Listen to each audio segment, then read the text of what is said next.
Hi guys! Once again, welcome back sa ating channel, Chloe TV. Panibagong araw at panibagong reaction video na naman po tayo ngayon mga kalingap, mga solid Jomcar fans. Kamusta yung araw nyo?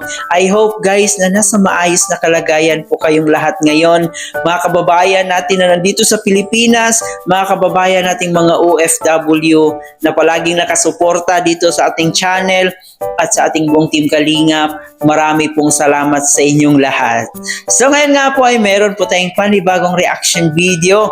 At dito nga po guys, kahit anong bash pa ng mga bashers dito kay Kalingap Jomar, ay talaga namang walang pakialam si Papa Joms, no?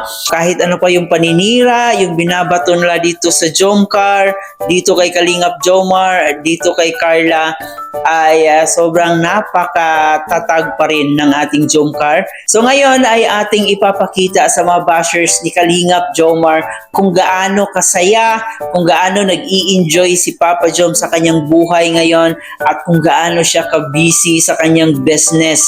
Pero bago tayo magpatuloy, huwag kalimutan mag-subscribe sa ating channel, pag-like and share ng ating video at higit sa lahat guys, ating suportahan ng ating ama ng Kalingap na si Kuya Bal Santos Matubang, Ate Edna Vlog and Kalingap Rob. Suportahan din po natin ang ating keyboys, Kalingap partners, mga charity vloggers sa Pilipinas na tumutulong sa ating mga kababayang mahirap.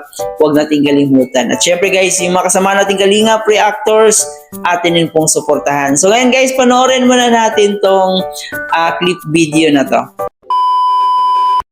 Come to me and take my hand, be my lady. Truly I must let you know that I'm in love with you. Ano ba? All I want is you, how I need you.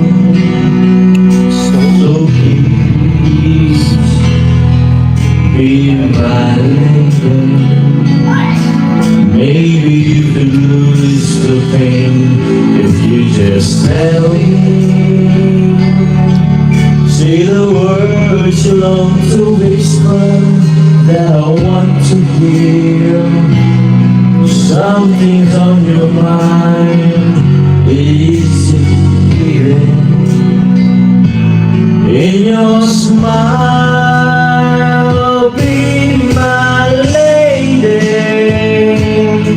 Just forget the past, it's time to mend your broken heart.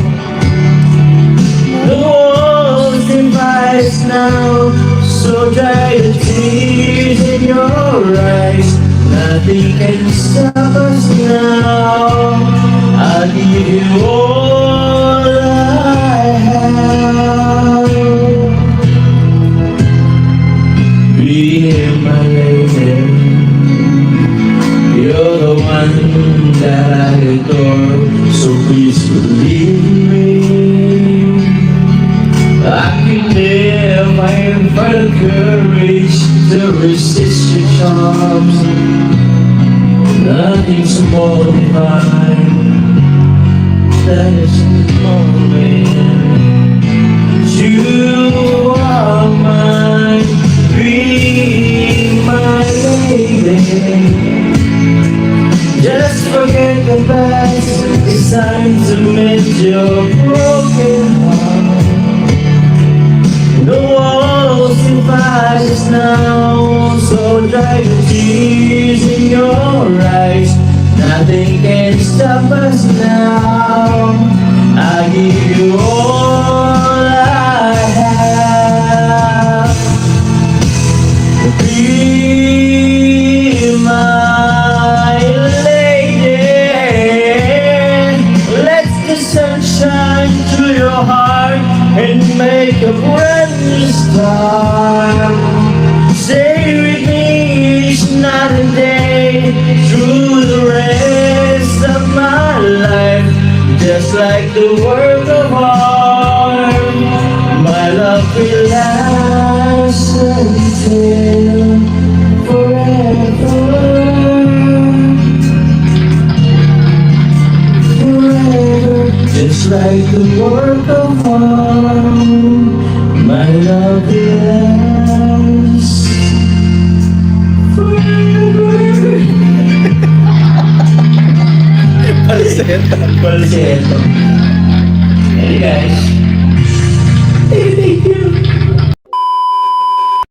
So yun na nga po guys, no, nakita po natin si Papa Joms na kumakanta ng Be My Lady sa kanyang Agum Carla. Siguro para sa kanyang Agum Carla yun kasi feel na feel niya yung kanta. Wala na kasi siyang ibang lady, kundi si Lady Carla Bells.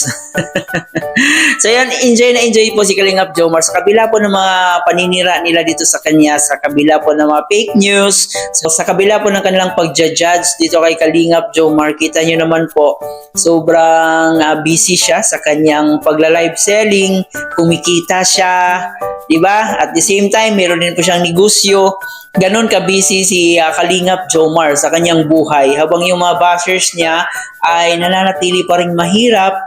Yung iba, hindi natin alam, baka walang makain, walang ulam. So, ganon ka yung mga Pilipino. Sobrang literal na mapanghusga yung mga kapwa natin Pilipino. Pero yung hinusgahan nila ay kita nyo naman sobrang successful sa buhay. May negosyo, nagcha-charity vlog, nakatulong pa, at the same time nag-i-enjoy sa pagbablog, kumikita sa pagbablog, at meron pang sideline, live selling sa Velvet Box, kumikita rin po siya dyan. Kaya masasabi talaga nating sobrang successful po ng kanilang binabash. At hindi rin nakaligtas si Agum Carla niya, binabash rin po, pero kita nyo naman successful po yung Bash Cosmetics ni Carla, successful po yung pagbablog niya, kumikita rin po siya, may mga sideline pa, no? Madaming income si Carla at si Kalingap Jomar. Kaya masasabi talaga nating successful yung mga binabash nila. Pero yung mga nang babash sa kanila, hindi natin alam kung ano yung buhay nila, kung meron ba silang matutulugan, meron ba silang sariling bahay, nakakain ba sila ng 3 beses sa isang araw. Pero yung binabash nila, kitang-kita po natin kung paano umangat sa buhay. No? Sobrang successful po ng ating Jomcar. At ayun rin po guys, may pahabol rin po tayo. Excited po ang lahat sa birthday party ni Carla Bells this coming January 23. Marami po ang nag-aabang dyan at marami din pong excited sa magiging celebration sa 20th birthday ni Carla. So I hope marami ang makadalo, especially sa mga Solid Jomcar fans. This is your chance na makita nyo po ang ating mag-agum. Kaya tumutok lang po kayo kung saan yung event sa birthday ni Carla. Alright, so maraming salamat kasi yung pagsama. Huwag kalimutan mag-subscribe sa ating channel. Paki-like and share na rin. Ito po si Chloe TV. Marami pong salamat.